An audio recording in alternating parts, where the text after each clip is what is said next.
The night my father turned 65, he stood at the head of a candle-lit banquet room, lifted his glass, and finally said out loud what he had been teaching me my entire life. "She's a nobody," he said calmly, his voice steady, practiced. "She never built a career, never committed to anything that mattered." The words landed without drama. No anger, no hesitation, just a conclusion. He didn't even look at me when he said it. He didn't need to. The verdict wasn't for my benefit. It was for the room. A ripple of laughter followed, uncertain at first, then more confident as people took their cue from him. My mother smiled and nodded, the way she always did when my father spoke with authority. My brother shifted forward in his seat, already preparing himself for what came next. My sister-in-law clapped, loud and enthusiastic, as if applause could seal the moment in place. My father turned his back on me completely and placed a hand on my brother's shoulder. "Tonight," he continued, "I want to announce something special, as a thank you for carrying this family forward, for protecting our name, for stepping up where it counts." He paused, reached into his jacket, and produced the document everyone had been waiting for. Control. Ownership. The next chapter of the family legacy, handed to my brother in front of 200 people who mattered. The applause this time was immediate and unrestrained. No one said my name. No one checked to see if I was still standing there. I felt something settle in my chest. Not pain exactly, but clarity. The kind that comes when a door you've been knocking on for years finally slams shut hard enough that you understand it was never meant to open. As the room buzzed around my brother's congratulations, I stepped back, already preparing to leave. That was when I noticed the man near the far wall. He wasn't clapping, he wasn't smiling, he was watching me, not with sympathy, not with curiosity, with recognition. For a moment our eyes met. Then someone stepped between us, and the applause swelled again, swallowing the silence I had just walked through. I moved away from the family table and toward the edge of the room, where the chandeliers gave way to shadow and the music softened into background noise. From there I could see everything clearly. I saw how easily the conversation resumed, as if nothing uncomfortable had been said. I saw how guests leaned in toward my brother, eager to be associated with momentum. I saw how my mother floated between tables, gracious and composed, making no attempt to find me. The comment hadn't shocked anyone. That was the part that mattered. It had confirmed what they already believed. I stood there long enough to realize that no one would ask if I was all right. No one would suggest my father had gone too far. In this family, worth was measurable, and I had never bothered to display mine in a way they recognized. A woman I barely knew approached me with a polite smile and asked where the restrooms were. Another guest mistook me for part of the event staff and asked about valet service. Their assumptions slid into place easily, without effort. Near the bar, my brother laughed at something a business partner said, confident and relaxed. This was his night. He fit perfectly into the story my father liked to tell. Eventually, he came over to me, his voice lowered, his expression carefully arranged. "Don't take it personally," he said. "You know how Dad is. He just believes in structure, responsibility. I'm sure once things settle, we can find you something, a role that suits you." I nodded. I didn't correct him. I hadn't done that in years. Across the room, my mother caught my eye for a brief second. Her expression tightened, not with concern, but with warning. "Not tonight. Don't make this harder." I understood. I always had. I waited until the applause died down and the servers began clearing plates. I waited until my absence would be unremarkable. Then I picked up my coat and walked toward the exit without saying goodbye. That was when I saw him again. The man from the wall had moved closer, standing just beyond the doorway as if he'd been waiting for a break in the crowd. He was older, well-dressed without being flashy, and he watched the room the way someone watches weather, not people. As I passed, he stepped aside to let me through. For a brief moment, he was close enough that I could hear him breathe. "Interesting speech," he said quietly. I stopped, surprised despite myself, and looked at him. He smiled, not kindly, not cruelly, intentionally. "They always reveal more than they mean to," he added. Before I could respond, someone called his name from inside the room. He turned away, already disengaging, leaving me with the echo of a sentence I didn't yet understand. I walked out into the cold night air, the sounds of celebration muffled behind the heavy doors. The building loomed above me, glowing and important, exactly the kind of place my family loved. I stood there for a moment, breathing in the quiet, feeling something shift under my ribs. They believed the story my father had just told, every single one of them. And somewhere inside that room was a man who knew it wasn't the whole truth. I pulled my coat tighter and stepped into the dark, unaware that the sentence spoken over champagne and applause would soon cost them far more than my absence. I didn't leave the building right away. I stepped out of the banquet room and into the long hallway that led toward the restrooms and service areas, where the carpet was thinner and the lighting less forgiving. Behind me, the celebration continued as if nothing had happened. Laughter floated through the doors in bursts. Glasses clinked. Someone raised the music. The distance between us was only a few yards, but it felt deliberate, architectural. Like the space had been designed for people who needed to disappear without causing a scene. I leaned against the wall and waited for my breathing to slow. Not because I was about to cry, I wasn't. What I felt was heavier than that. The kind of pressure that comes when something you've been carrying quietly is finally set down, not gently, but with certainty. It hadn't hurt because it was cruel. It had hurt because it was precise. My father hadn't lashed out. He hadn't lost control. He had simply spoken the conclusion he had reached a long time ago, and he had chosen that room, that audience, to make it official. That mattered. A few minutes later, my mother appeared in the hallway, her heels clicking with purpose. She didn't ask if I was okay. She didn't mention what had been said. She glanced at me the way someone glances at a task they've been postponing. "Clara," she said, lowering her voice, "the caterer has a question about timing. Can you handle that?" I nodded automatically and followed her toward the service door before I even realized what I was doing. Habit has a way of overriding dignity when it's been practiced long enough. In the kitchen, stainless steel counters gleamed under harsh lights. Servers moved quickly, focused and efficient.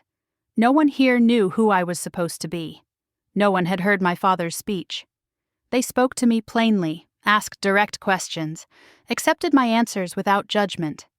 It was the most comfortable I'd felt all night. When I returned to the main room, dessert was being served. My brother stood near the center, holding court. People laughed easily around him. My father's hand rested on his shoulder again, a gesture that said ownership as much as pride. I stayed near the edge, unnoticed. A woman I vaguely recognized approached me with a tight smile. "You must be so proud," she said. "Your brother has really made something of himself." I said nothing. She waited, then added, "And you? Are you still exploring your options?" The question wasn't curiosity, it was confirmation. I answered with a polite non-answer and watched her interest evaporate as soon as she got what she needed from the exchange. A place to put me. A box that required no follow-up. That had always been my role. My brother eventually made his way over, his expression softened into something that resembled concern. He put a hand on my arm, lightly, as if testing whether I might bruise. "Don't let it get to you," he said. "You know Dad values results, structure. It's not personal." I looked at him and wondered if he truly believed that, or if belief was simply easier than reflection. "I've already talked to him," he continued. "Once things settle, I'm sure there'll be something you can do. A position. Nothing too demanding. Just enough to keep you comfortable." Comfortable, like a favor. I thanked him. That was the part he understood. Across the room, my mother watched us, her face composed. When our eyes met, she gave a small nod. Approval or instruction. I couldn't tell the difference anymore. As the evening wore on, the micro-moments accumulated. A guest asking if I could fetch a coat, another assuming I worked for the venue. Someone else offering advice I hadn't asked for, framed as kindness. No one challenged my father's words. Not once. Silence can be louder than agreement, but in that room, it was indistinguishable from it. Standing there, I understood something with startling clarity. They didn't need to insult me regularly because the hierarchy had been set years ago. The speech wasn't the cruelty, it was the maintenance. Keeping me small wasn't a byproduct of their success, it was part of its design. I moved toward the bar to get a glass of water and noticed a shift in the room that had nothing to do with me. Conversations lowered slightly near the far wall. A few people glanced in the same direction, then quickly looked away. The man I'd noticed earlier was there again, now speaking quietly with someone I recognized from my father's professional circle. Their posture was different from the rest of the guests. No laughter, no wasted movement. They spoke briefly, then separated without ceremony. I felt a prickle of awareness, sharp and unexpected. He wasn't a guest, he was an observer. I didn't know why that mattered yet.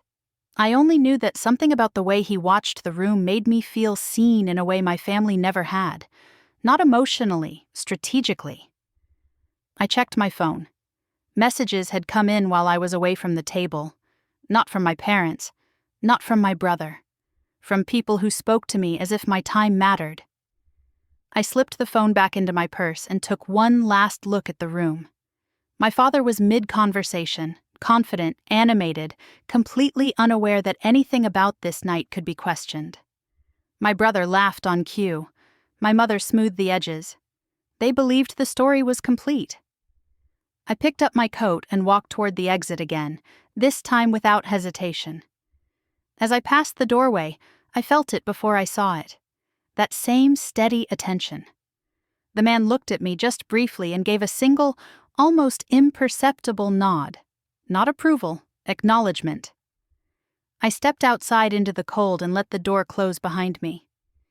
They had spent years deciding who I was without asking. And somewhere behind those walls, someone else had started asking questions that had nothing to do with my family at all. I drove home alone, windows cracked just enough to let the cold air keep me awake. The city was quiet at that hour, the kind of quiet that comes after people with money have finished congratulating themselves and gone home. Traffic lights changed for no one. Street lights reflected off the windshield in long, even lines. I welcomed the stillness. It asked nothing of me. My phone buzzed twice before I reached the freeway. I didn't look at it right away. I already knew what it wouldn't contain. No messages from my parents, no check-in from my brother, no awkward attempt to soften what had been said. That silence was familiar. It was the same silence that followed every milestone of my own life, the ones that didn't fit neatly into their definition of success. When I pulled into the garage of my building, I sat in the car for a moment before turning off the engine. Not because I was overwhelmed, but because I felt oddly steady. The speech hadn't rattled me the way it might have years ago. It had clarified something instead. I unlocked the door to my apartment and stepped inside. The lights came on automatically, illuminating a space that was clean, spare, intentional. Nothing flashy, nothing apologetic, everything where it belonged. This was the part of my life they never asked about. I hung my coat, poured a glass of water, and set my purse on the counter. On the dining table, folders were stacked neatly beside my laptop. Notes I'd been reviewing earlier that afternoon waited exactly where I'd left them. Deadlines didn't care about birthday speeches. I checked my phone then. 3 missed calls. None from family. 1 from an unfamiliar number. 1 voicemail, no message attached. I listened to it once, then again. The voice on the other end was calm, professional, and annoyingly informed. He used my full name. He referenced a project only a handful of people knew about. He didn't ask if I had time to talk. He said he would call again in the morning and ended the message without leaving a title or affiliation. I set the phone down slowly. That prickle of awareness returned, sharper this time. I opened my laptop and scanned the documents on the table, grounding myself in the familiar rhythm of analysis. Numbers, projections, risks mapped cleanly across pages. This was where my mind settled, where the noise receded. An issue I'd been tracking for weeks sat at the top of the list, a negotiation that had stalled unexpectedly, a situation with consequences that reached far beyond any single deal. It required discretion, patience, and timing. The kind of work that didn't benefit from loud declarations or visible credit. I worked through it methodically, making notes, sending 2 brief messages to people who didn't waste time with pleasantries. Their replies came back quickly, direct, focused, respectful. No one questioned my competence. No one offered me a courtesy role. In this world, I wasn't a supporting character in someone else's narrative. I was accountable for outcomes, and that was enough. The phone rang again just after midnight. Same number. I let it ring twice before answering. He didn't introduce himself. He didn't apologize for the hour. He spoke as if this conversation had been scheduled weeks ago. "I'm glad I reached you," he said. "We need to talk about the exposure you're sitting on." I leaned back in my chair, listening more than responding.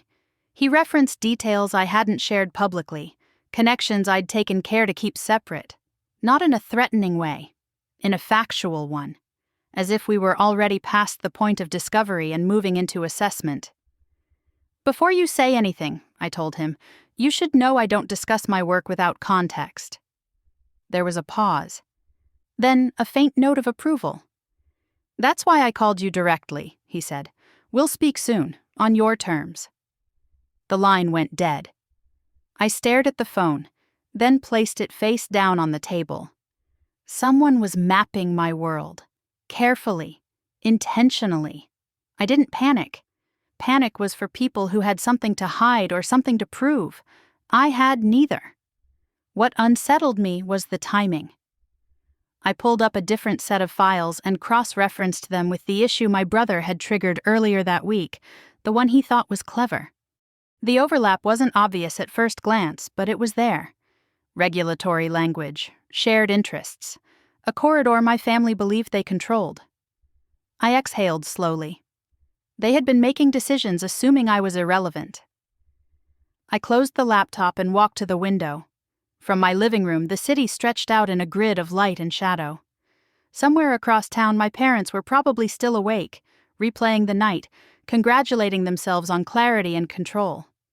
They had no idea what questions were already being asked in rooms they weren't in. My phone buzzed once more. This time it was a text. No greeting, just a sentence. "Someone is trying to trace your involvement. You should be aware." I typed back a single word. Noted.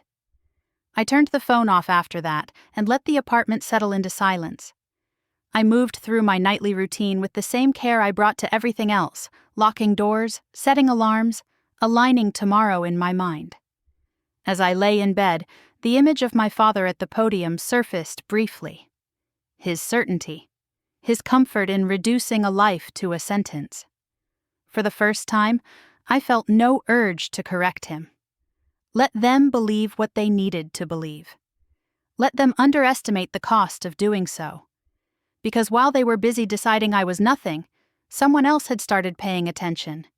And attention, I had learned, was where power actually began.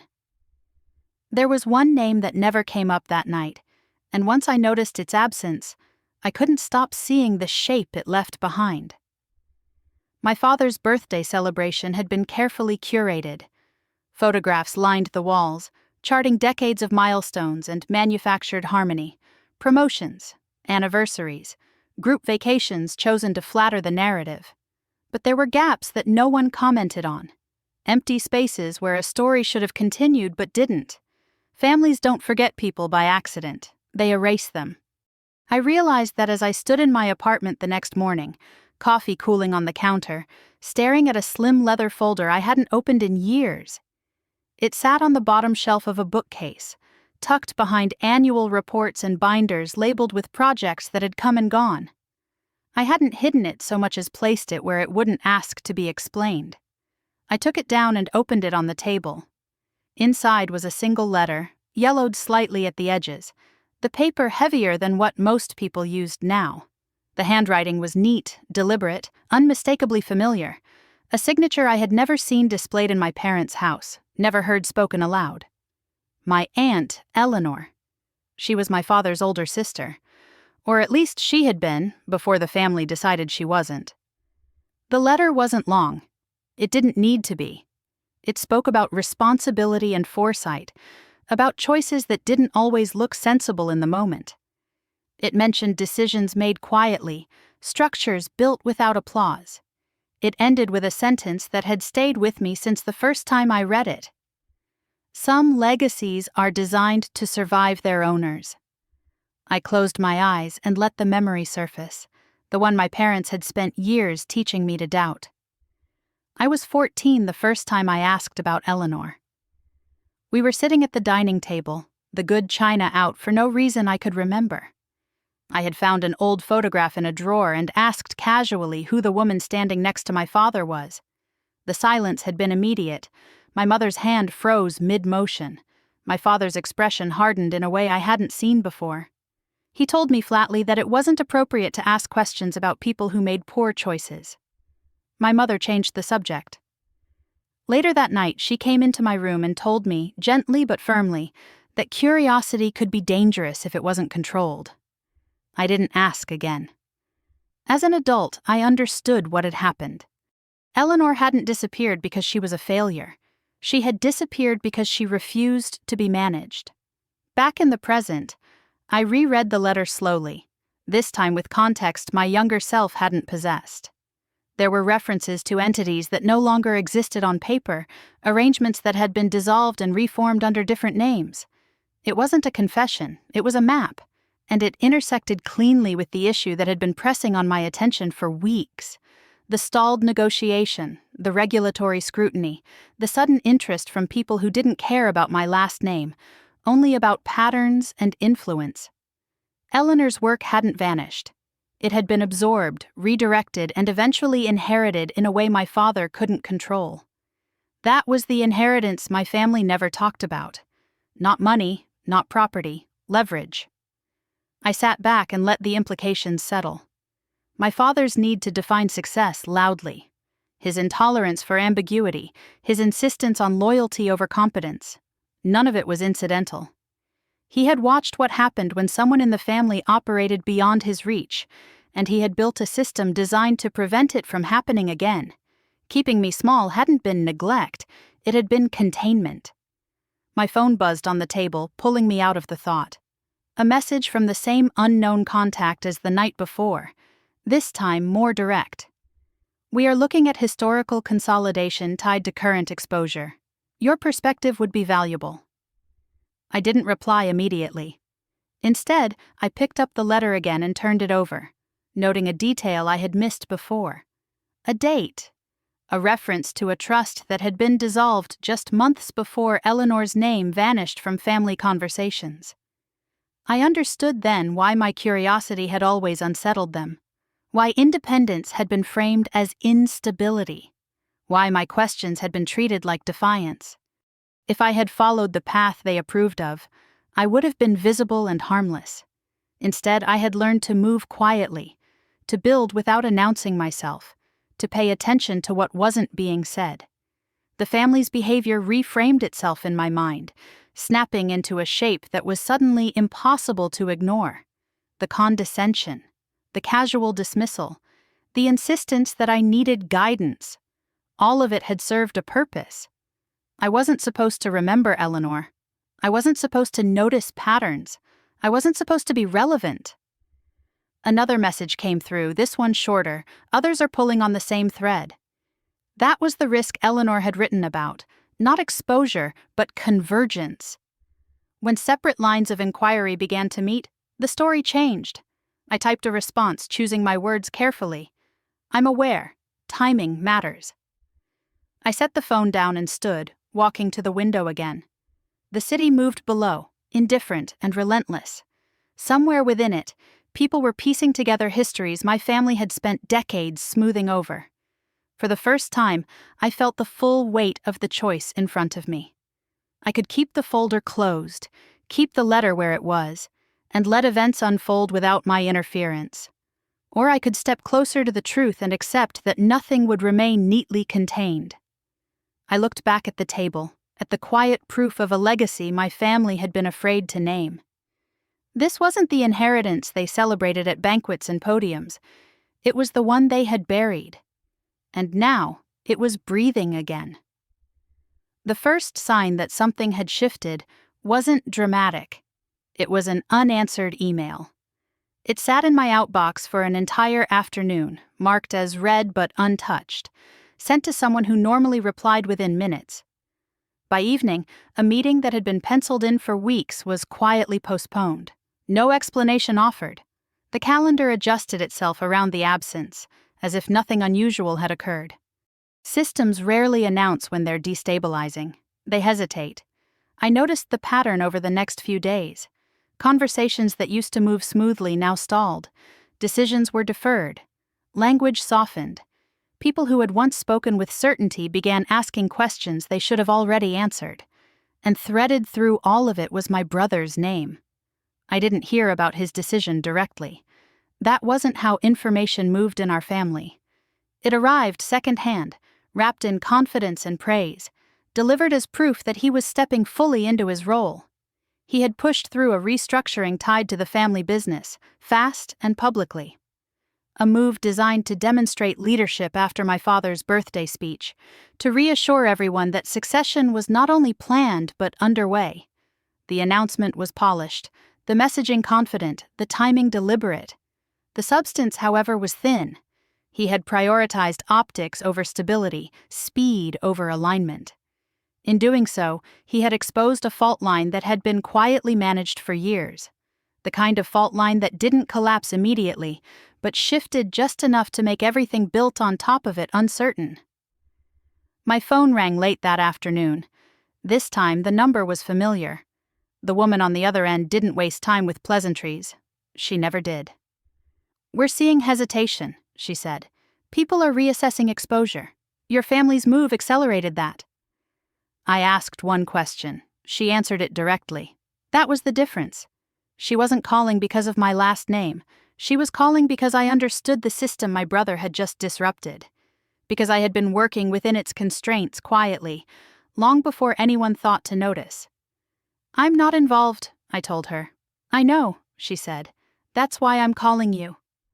When the call ended, I sat for a moment, letting the irony settle. Recognition was moving toward me from the outside while my family remained convinced I was peripheral. That evening, my father called for the first time since his birthday. His voice was measured, almost pleasant, as if the previous weeks had been nothing more than a scheduling conflict. He spoke about market conditions, about misunderstandings, about the importance of family alignment in moments of transition. He didn't mention the speech. He didn't mention my absence. "We may need your perspective," he said eventually. "There are questions coming up. Clarifications." Clarifications. As if the issue were semantic. My brother joined the call midway through, his tone confident but edged with impatience. He spoke about unity, about presenting a cohesive front. He framed the situation as temporary turbulence, the kind that resolved itself with the right messaging. "We just need everyone on the same page," he said. "That includes you." I listened without interrupting, letting the shape of their expectations reveal itself. They weren't asking for my opinion. They were asking for my compliance, for my name to sit quietly where they placed it, lending legitimacy without authority. "I'm not prepared to comment," I said when there was a pause. "And I won't be attaching myself to decisions I wasn't part of." The silence on the other end was brief but telling. "We're family," my father replied. "This affects all of us." I almost smiled. Family in his vocabulary had always meant proximity to power.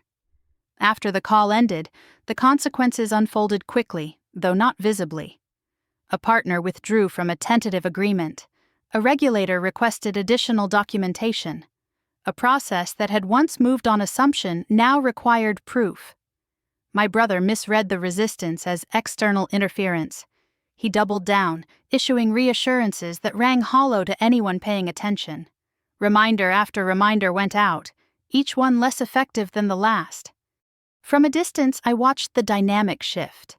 The certainty that had defined my father's leadership was giving way to explanation.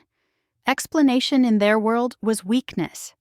Late one night, I received a document forwarded by someone who trusted me. My name appeared in it, cited as a point of continuity I had never agreed to provide. It wasn't a signature, it was worse, an assumption. They had crossed from asking to using. I stared at the screen, feeling something firm settle into place. This wasn't about misunderstanding or wounded pride anymore. This was intrusion. I drafted a response and deleted it, then drafted another and deleted that too. Eventually, I sent a single sentence through official channels, clear and unambiguous. I am not affiliated with this action and do not consent to my name being used in this context. The reply came faster than I expected, full of surprise and irritation masked as concern. But the damage was done. Once a boundary is articulated, it can't be unheard. That night, as I shut down my laptop, I thought about the word my father had used so easily. Nobody. They had believed that meant I was harmless. They hadn't considered the possibility that it meant I was unowned, unattached, free to observe without obligation, to choose silence without fear. Power had started shifting long before anyone noticed. They just hadn't realized yet that it was moving away from them. The envelope arrived the next morning, crisp and impersonal, my name typed neatly across the front as if we were already in agreement. Inside was a letter from a firm I recognized, written in the careful language of people who believed politeness could soften assumption. It referenced ongoing matters, shared interests, mutual benefit. It thanked me for my anticipated cooperation and outlined next steps, as though consent had already been given. I read it twice, slowly. They weren't asking me to help. They were documenting me into the story. The letter didn't accuse or threaten. It didn't need to. It assumed alignment, the way my family always had. It framed my involvement as a formality, a box to be checked so that other decisions could move forward without friction. I set the paper down and stared at the wall, feeling something harden behind my ribs. This was no longer observation. This was an attempt to bind. My phone rang before I had time to finish my coffee. My father's name lit up the screen. His tone was cordial, almost friendly, the way it had been when I was a child and he needed something done without resistance. He spoke about complexity, about pressure from multiple sides. He framed the situation as unfortunate but manageable if everyone behaved responsibly. "We just need your cooperation," he said. "Nothing public, nothing complicated. Your presence would reassure people. Reassure them that he still controlled the perimeter." My brother joined the call a moment later, his voice too quick, too practiced. He spoke about urgency and optics, about how small gestures could prevent larger problems. He used phrases like alignment and continuity, words that sounded neutral until you listened closely. I waited until they ran out of momentum. "I won't be participating," I said, "and I won't be allowing my name to be used." There was a pause, longer than the ones before. "You're overreacting," my brother replied. "This is just paperwork." "It's not," I said. "It's representation, and I didn't authorize it." My father sighed. The sound weighted with disappointment rather than concern. "This isn't about you," he said. "It's about protecting what we've built." There it was, the sentence that explained everything. I didn't argue. I didn't explain. I stated my boundary once more, clearly, and ended the call. 10 minutes later, my mother called. Her voice was softer, threaded with worry, the way she spoke when she wanted compliance to feel like kindness. She asked if I was all right, if I'd been sleeping, if I understood how much stress my father was under. "You've always been independent," she said gently. "But sometimes independence means knowing when to help." Help, in her vocabulary, meant erasing myself to smooth the edges of someone else's choices. "I'm not doing this," I told her. There was a quiet intake of breath on the other end of the line. "Think about the consequences," she said, "for the family." I thought about them. briefly. Then I thought about myself, standing in that banquet room while they applauded my erasure. I have, I said. That's why my answer is no. When I hung up, my hands were steady. My heart was too. Whatever fear they expected me to feel had been replaced by certainty. By the afternoon, the effects of my refusal began to surface.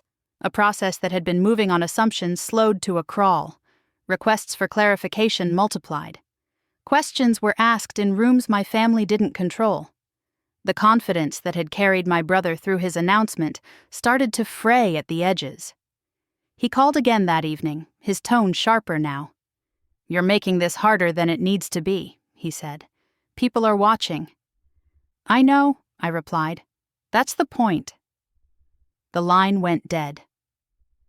Later that night, an email landed in my inbox, forwarded by someone who knew how to read between lines. It wasn't addressed to me, but my name appeared in the thread again, cited as a stabilizing factor, as if my existence alone could hold something together. They were still assuming access. I responded through my attorney this time, short and unambiguous. Any further use of my name without consent would be corrected publicly. The message wasn't hostile, it was final. The reply came quickly, stripped of warmth. "You're putting us in a difficult position." I didn't answer. The following day, I heard through back channels that a key partner had stepped away, unwilling to proceed without clarity. A request for review had been elevated. The narrative my family preferred was beginning to encounter friction it couldn't charm away. None of it felt like victory. It felt like inevitability. That evening, as I was leaving my office, my phone buzzed with a message from an unfamiliar number. "You should know they're trying another angle." I stopped walking. They hadn't accepted the boundary. They were testing its edges, looking for leverage they could apply elsewhere. Pressure didn't always come directly. Sometimes it arrived sideways through reputation or access or quiet suggestion. I typed back a single question. "How?" The response came a minute later. "They're framing you as uncooperative, difficult, a risk." I smiled then, slow and deliberate. They had always done that. The difference now was that people were listening to more than one version of the story. I stepped outside into the cool evening air and let the city close around me. Somewhere behind me, my family was scrambling to regain control of a situation they had created by assuming I would remain silent. They had crossed the line from dismissal to force, and they still didn't understand the most dangerous thing about me. I had already learned how to say no. The tone changed 3 days later. The messages stopped sounding urgent and started sounding thoughtful. Words like concerned and hopeful appeared where demands used to be. My father's assistant reached out instead of my father himself, suggesting we talk things through. My brother sent a text that began with, "I've been thinking a lot lately," a phrase he had never used with me before. It wasn't remorse, it was recalibration. They invited me to meet them somewhere neutral, a quiet private room at a downtown club they no longer felt confident enough to host events in. The invitation avoided specifics. No documents mentioned, no apologies offered. Just the implication that cooler heads could prevail if everyone approached the situation with maturity. I agreed to meet them, not because I believed in their sincerity, but because I wanted to see how far they would go once force stopped working. They were already seated when I arrived. My father stood when I entered, a courtesy he hadn't offered me in years. My mother smiled tightly, hands folded in her lap. My brother looked almost deferential, pulling out a chair for me as if this were a gesture that could reset decades of hierarchy. For a moment, no one spoke. Then my father began, his voice measured and careful, stripped of the authority he usually wore so easily. He spoke about miscommunication, about pressure, about how quickly things had escalated in ways no one intended. He didn't reference his birthday speech directly, he didn't need to.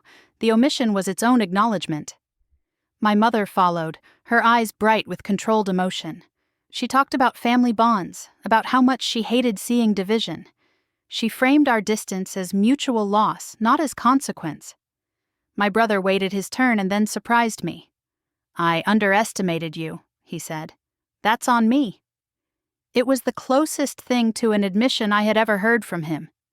They all watched me carefully after that, as if expecting relief, gratitude, some visible softening. Instead, I waited. Once they had said everything that allowed them to feel reasonable, my father reached into his briefcase and slid a folder across the table. This was the real reason for the meeting. Inside was a proposal dressed up as opportunity, an advisory role, strategic consultation, no formal title, no public scrutiny. They wanted my credibility without my control, my silence without my consent. In exchange, they offered access, influence adjacent. A seat close enough to power to feel involved, but not close enough to direct anything. It was exploitation disguised as inclusion.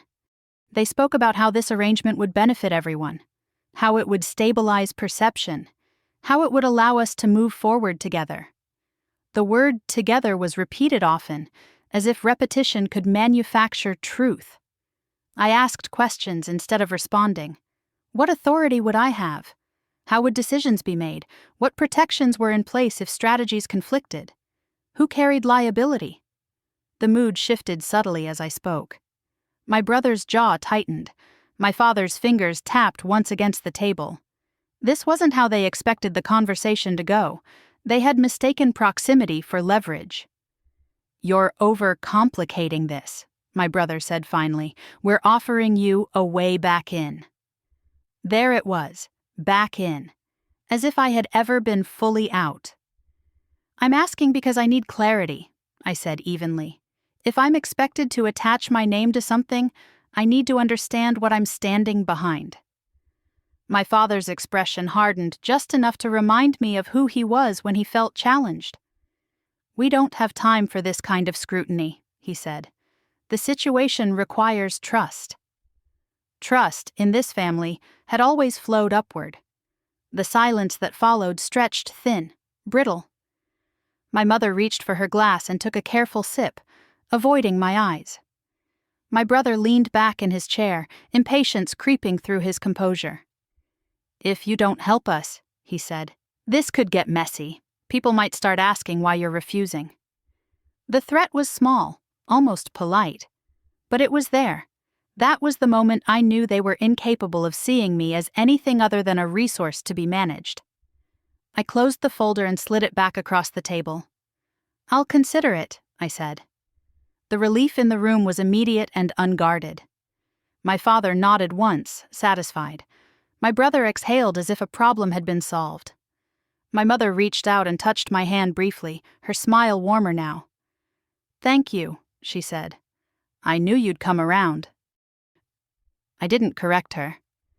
"I'll need time," I continued, "and discretion. No assumptions, no mentions of my involvement until I've reviewed everything independently." "Of course," my father said quickly. "Take the time you need." They stood as I stood, the meeting already reframed in their minds as progress, as cooperation. As I walked out, I felt the strange calm that comes when a trap closes quietly around the wrong people. They believed I had agreed to help. What I had actually done was buy myself space, time to watch them move, to see what they revealed when they thought the problem was contained. Outside, the city hummed with its usual indifference. I paused on the sidewalk and took out my phone, typing a brief message to someone who had been waiting for my signal. "They're moving. I'll keep them talking." The reply came almost immediately. "Understood." I slipped the phone back into my pocket and continued walking, the night cool against my skin. They thought they had found a way to use me. They didn't realize that by trying, they had finally put themselves where I could see everything clearly, and I had no intention of stepping in front of them again. My family assumed that if Forbes ever appeared in this story, it would be because of money. That was how they understood attention. Wealth made noise, influence announced itself. If the press came calling, it would be for a number, a valuation, a headline they could negotiate their way around. They believed visibility was something you managed with charm, donations, and the right introductions. They were wrong in the most dangerous way possible. I learned the real reason for the interest 2 days after the meeting at the club, during a call that had nothing to do with my last name and everything to do with patterns. The man on the other end introduced himself this time, not with a title meant to impress, but with a function. He explained what he was looking at, what his team had been tracking, and why my name kept appearing at the edges of their research. They weren't counting assets.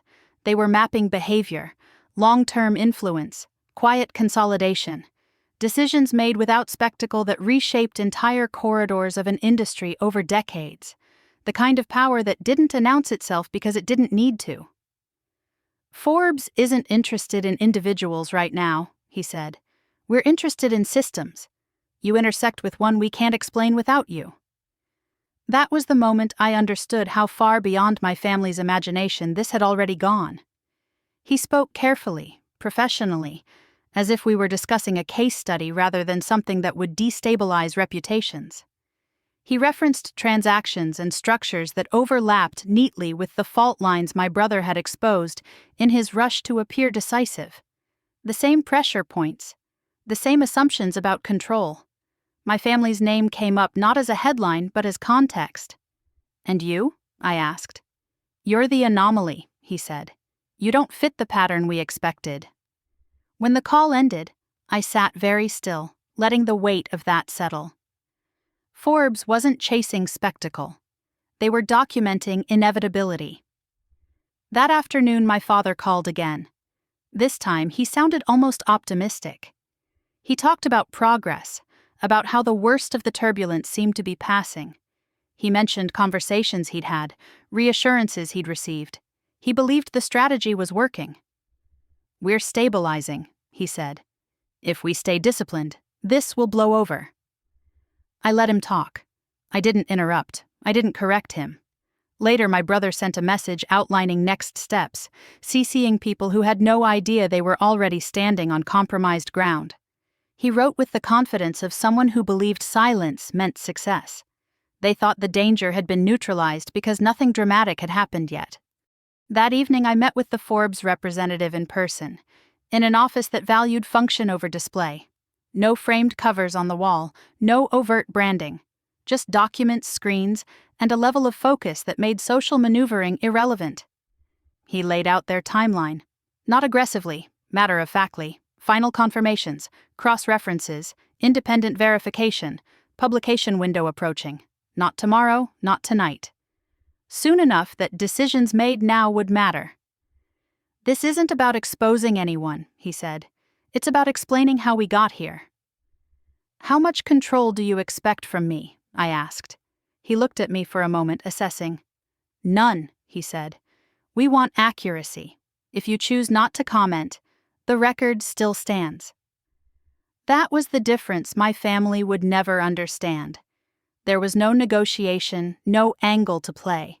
Once the structure was visible, it spoke for itself. On my way home, my mother left a voicemail.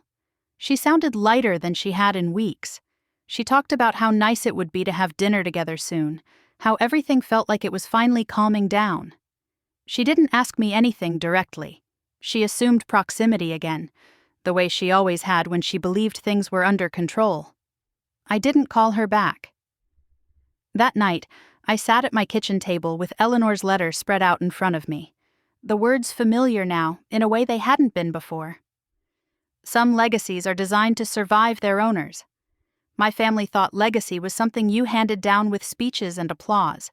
They had missed the quieter version entirely. The next morning, the first internal briefings began circulating. Carefully worded, analytical, neutral in tone. People were being asked to review histories they hadn't questioned before, to notice alignments that had been assumed rather than examined. My family celebrated a small win that afternoon, a meeting that went smoothly, a conversation that ended politely. My brother texted me, confident again. "Looks like we're through the worst of it." I stared at the message for a long moment before setting my phone down. They didn't understand what kind of attention was moving toward them. They thought survival meant avoiding scandal. They didn't realize the real risk was explanation. By evening, I received confirmation of the publication window. Not a date I could share, not a detail I could soften. Just a simple acknowledgement that the process was locked in. I stood by the window as the city lights came on, watching traffic move in steady lines below. Somewhere across town, my family was congratulating themselves on resilience, on unity, on having navigated another challenge without acknowledging its source. They believed the crisis had passed because the room had gone quiet. They didn't know the quiet meant the work was done. And when the story finally surfaced, it wouldn't announce itself with numbers or accusations. It would simply describe a system that no longer belonged to them. The room was different, but the people were the same. It was a public forum, polished and orderly, the kind of place where conversations happened in half sentences and eye contact carried more weight than introductions. The guest list overlapped heavily with my father's birthday celebration. Familiar faces clustered in careful arrangements, measuring their distance from one another with instinctive precision. At the birthday, I had stood at the edge and disappeared. Here, I was noticed. Not greeted warmly, not singled out. Simply acknowledged, the way people acknowledge something they need to place correctly before deciding how to behave around it. Heads turned when I entered. Conversations softened. Someone stepped aside without being asked. This room mattered more than the last one ever had. My family arrived together, my father leading as he always had, his posture confident, his expression composed. My brother followed a half-step behind, performing authority with practiced ease. My mother stayed close, smiling when required, touching arms, maintaining the appearance of cohesion. They believed the turbulence was behind them. I could see it in the way my father greeted people, in the ease with which my brother laughed. They moved through the space like owners, not realizing the floor beneath them had already shifted. The program began without ceremony. A moderator introduced the agenda, voice neutral, tone professional. A discussion of trends, of historical consolidation, of how influence accumulated over time without fanfare, no accusations, no drama, just context. I felt the change before I saw it. Phones stopped appearing in hands. People leaned forward slightly, attention narrowing. A few glances flicked toward my family, then away again, as if checking a detail they had overlooked. The presentation moved on, building quietly, layering information with care. Charts appeared. Language sharpened. Names were referenced not as targets, but as examples of patterns that had shaped the current landscape. Forbes was mentioned once, not as a headline, not as a spectacle, as a source. My father stiffened almost imperceptibly. My brother's smile faltered, then returned too quickly. He was still trying to read the room the way he always had, looking for cues he could follow. They were already behind. When the moderator invited commentary, a respected figure I recognized turned slightly in his chair and looked directly at me. "Clara," he said with the ease of someone who had already done his homework. "You've had a unique vantage point on this. Would you be willing to add context?" The silence that followed was absolute. I didn't look at my family. I didn't need to. I could feel their attention lock onto me, sudden and sharp, the realization hitting them all at once. I hadn't been invited as a courtesy. I had been placed. I spoke briefly, carefully. Not defensively, not triumphantly. I clarified a mechanism, corrected an assumption, provided a piece of history that aligned cleanly with what had already been presented. I didn't mention my father. I didn't reference my brother. I didn't need to. When I finished, the conversation resumed as if nothing extraordinary had happened. That was the extraordinary part. People stopped addressing my family directly. Questions were rerouted, comments reframed, authority redistributed in real time, subtle and irreversible. My brother tried to recover, leaning toward a colleague, offering an aside that would have worked in any other room. The colleague nodded politely and turned away. My father stood very still, his face unreadable, watching the flow of the room slip past him without resistance. For the first time, he wasn't being contradicted. He was being bypassed. I felt a presence beside me, and turned to find the man from the birthday celebration standing there, his expression composed. "You handled that well," he said quietly. I inclined my head, acknowledging the statement without accepting ownership of it. Around us, conversations reorganized themselves. People I recognized from years of my family's orbit drifted into new configurations, careful and deliberate. Invitations were implied and withdrawn within seconds. A social map was being redrawn without ceremony. My mother caught my eye across the room. For a moment, something like understanding flickered across her face. Then it was gone, replaced by the familiar urge to manage, to smooth, to repair something that no longer responded to her touch. She took a step toward me, then stopped, uncertain. I didn't move. When the session ended, the crowd broke apart slowly, the way people do when they need time to process what they've just witnessed. Messages began to circulate, not alarms, confirmations, quiet acknowledgments that something had changed. I left early. Not because I was uncomfortable, but because there was nothing left to say. The work had already been done. Staying would have turned consequence into performance. As I walked toward the exit, my brother called my name. I turned just enough to acknowledge him. "We should talk," he said, his voice low, controlled. I met his eyes and saw the first hint of something real there. Not anger, not confusion, fear. "Not today," I said. I stepped outside into the cool air and felt the weight of the building recede behind me. My phone buzzed almost immediately, notifications stacking in orderly succession. I didn't check them. The birthday had been the insult. This had been the reckoning. And for the first time, my family understood that what they had lost wasn't standing in front of them. It had already moved on. The morning after the forum arrived, without spectacle. There were no breaking news alerts, no frantic calls, no dramatic statements issued to the public. Instead, there was quiet movement. Articles circulated through industry channels in neutral language. Internal briefings were forwarded with careful phrasing. People reread things they had skimmed before and noticed details they had once dismissed. Nothing was announced. Everything shifted. I went about my day as usual. Meetings started on time. Decisions were made efficiently. The work in front of me didn't pause to acknowledge what had happened the night before, and neither did I. That, more than anything, told me the change was real. Power doesn't explode when it's lost. It thins out. By mid-morning, I noticed what wasn't happening. A name that used to dominate inboxes was absent. A standing meeting my family had hosted for years was quietly removed from the calendar. A request that would once have come directly now arrived through intermediaries, tentative and over-explained. Through people who trusted me enough to be honest, I heard how the other side was experiencing the same day. Calls weren't being returned. Conversations ended quickly. Invitations that had felt automatic a week ago were now phrased as apologies for limited capacity. No one was rude. No one was confrontational. They were careful. My father tried to re-enter the flow the only way he knew how, by reaching out to people who had once needed him.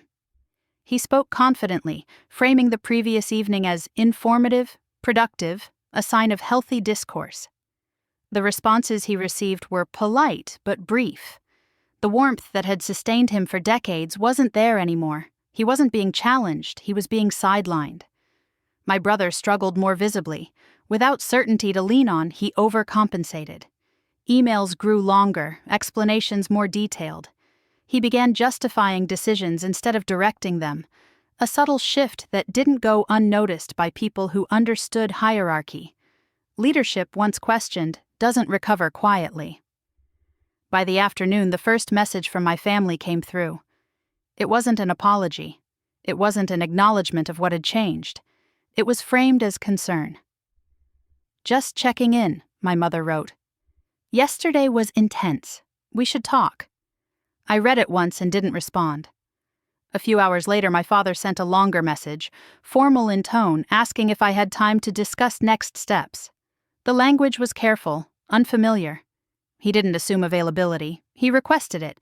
Authority had left his sentences. I didn't reply to that either. It wasn't cruelty. It was clarity.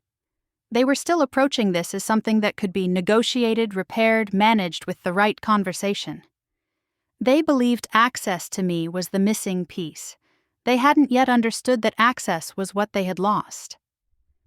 That evening, I attended a small gathering hosted by people who had once orbited my family. The invitation had arrived directly, not through shared contacts, and it had been specific. Time, place, purpose, no performance. When I walked into the room, the shift was unmistakable.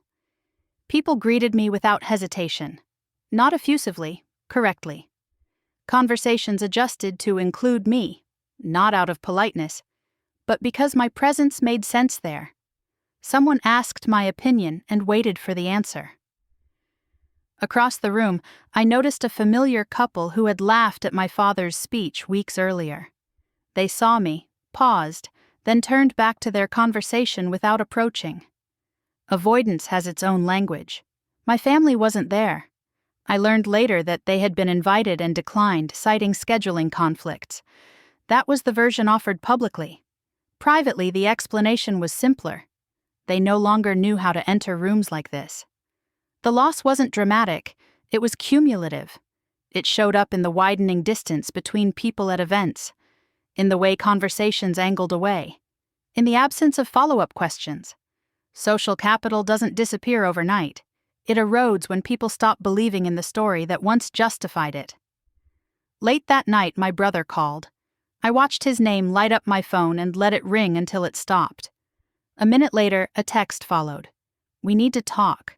This is getting out of hand." Out of whose hands, I wondered. I didn't respond. The next day, the pattern continued. A board my father had served on for years announced a restructuring. His role wasn't removed, it was redefined, advisory, limited, temporary, language matters. My mother called that afternoon. I answered this time, more out of curiosity than obligation. Her voice sounded tired, not panicked, not angry, just unmoored. "People are asking questions," she said. "We don't know what to tell them." I thought about the night of the birthday, about the certainty with which my father had spoken, about the way my name had disappeared from the room. "You can tell them the truth," I said. There was a long pause. "We thought—" She began, then stopped. We didn't realize— I didn't fill the silence for her. After the call ended, I sat by the window and watched the city move, unchanged and indifferent. Somewhere across town, my family was learning what it felt like to exist without automatic relevance. I didn't feel triumphant. I felt finished. They had lost the room not because I took it from them, but because they no longer fit inside it. And now, standing outside its doors, they were discovering something I had known my entire life. When people stop listening, there is nothing left to say. The request came in a different tone than anything I'd heard from them before. It arrived by email, not a call, addressed to me carefully, without assumptions. No mention of urgency, no attempt to frame it as business. Just a short message asking if I would be willing to meet and talk. Neutral ground, at my convenience. I read it twice, then closed my laptop and sat back in my chair. This wasn't reconciliation, it was recalculation. I agreed to meet them 2 days later, not because I believed it would change anything, but because there are conversations that don't need hope to be useful. They need closure. We met in a quiet restaurant just outside the city, a place chosen for privacy rather than status. No valet, no recognizable faces. The kind of place my family never used unless they were trying not to be seen. They were already there when I arrived. My father stood when he saw me, awkwardly, as if he wasn't sure whether the gesture was still expected. My mother smiled, tentative and tired. My brother nodded once, his confidence stripped down to something thinner and more cautious. I sat after they did. For a moment, no one spoke. The silence felt heavier than any argument we'd ever had. My father cleared his throat.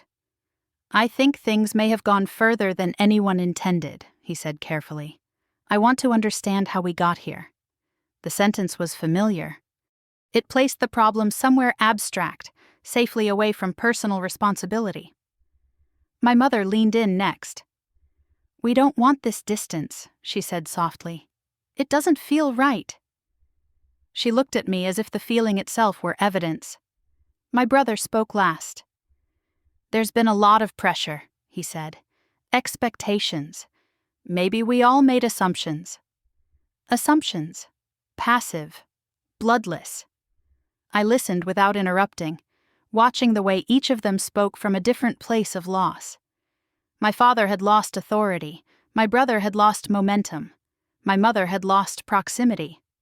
None of them talked about me. When there was a pause, I spoke. "This didn't start at the forum," I said. "And it didn't start at the birthday." They all looked at me then, attentive in a way they never had been before. "You didn't misunderstand me," I continued. "You decided who I was years ago, and everything after that was filtered through that decision." My father opened his mouth, then closed it. "I wasn't overlooked," I said. "I was reduced.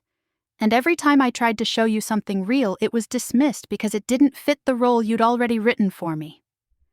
My mother's eyes filled, but she didn't speak. "You didn't listen," I said. "Not once when it mattered.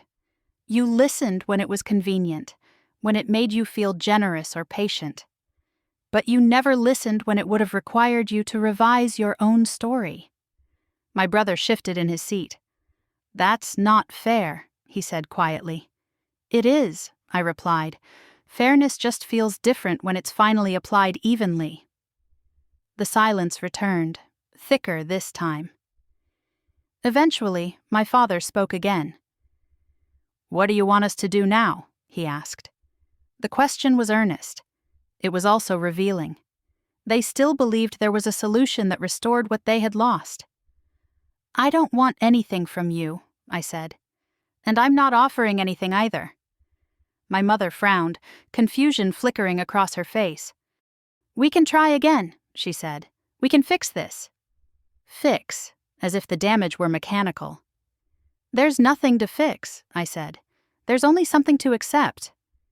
I told them my boundaries clearly: no involvement in family business, no public alignment, no private mediation, no using my name to stabilize decisions I didn't make. "This isn't punishment," I said. "It's distance. Distance is what should have existed a long time ago." My brother stared at the table. "So that's it?" he asked.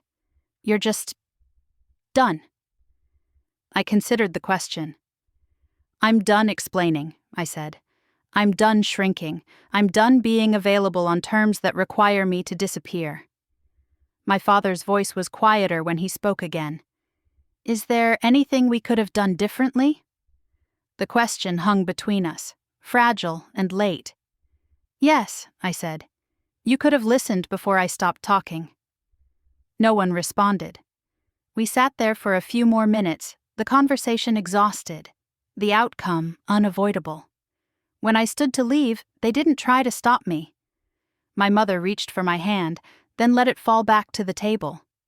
Outside, the air was cool and still. I took a breath I hadn't realized I'd been holding and walked toward my car. Behind me, they remained seated, bound together by a history they could no longer control. I didn't feel angry as I drove away. I didn't feel victorious. I felt finished. They hadn't lost me when I walked out of the restaurant.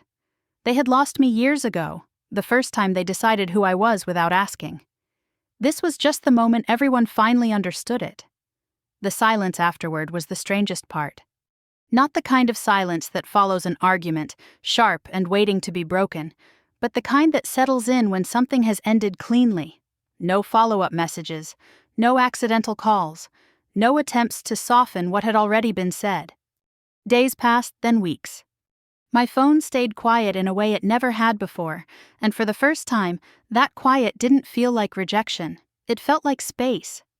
I went back to my routines without resistance. Work unfolded as it always had, steady and demanding in the right ways. Meetings were purposeful, conversations were direct. People spoke to me because they needed my judgment, not my compliance. No one asked me to be smaller. From a distance, I heard how my family was adjusting, not through them directly, but through the natural bleed of social circles that had begun to realign.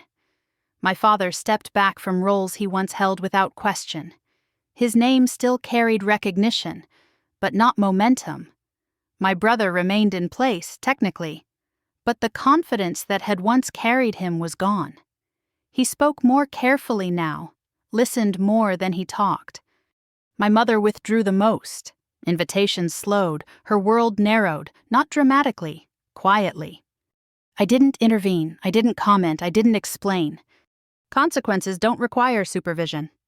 One afternoon, as I sat by the window in my apartment, watching the city move through another ordinary day, I thought again about the word my father had used so easily. Nothing. For years, that word had been a weight, something heavy enough to keep me from being seen, light enough for others to ignore without guilt.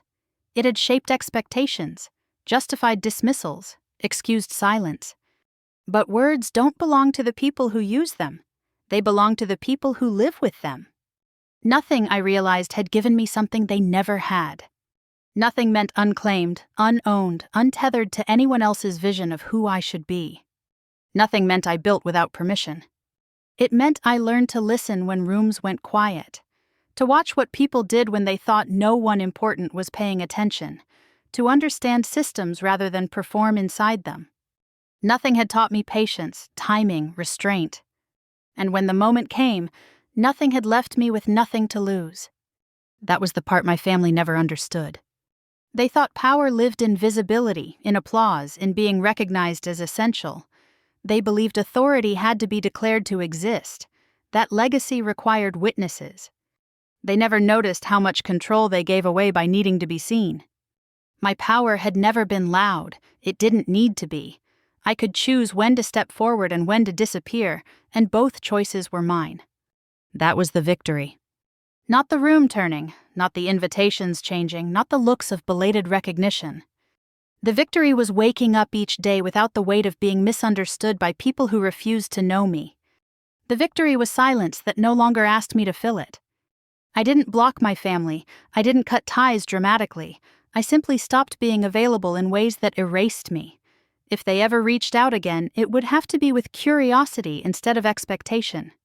And if they never did, that would be its own answer. As evening settled over the city, lights flickering on one by one, I made myself a cup of tea and sat in the quiet I had earned. Somewhere, other people were still fighting to be heard in rooms that had already decided who mattered. I hoped they would stop sooner than I had. If you're listening to this and you've ever been called nothing, treated like an afterthought, or reduced to a role that never fit, know this. Nothing is not an absence. It's a starting point. It's the space where you get to decide who you are without interruption. If this story resonated with you, I'd love to hear your thoughts or your own experiences in the comments. And if you want to stay with me for more stories about quiet revenge, boundaries, and reclaiming your sense of self, consider subscribing to the channel. Some stories don't need shouting to be heard. They just need the right silence.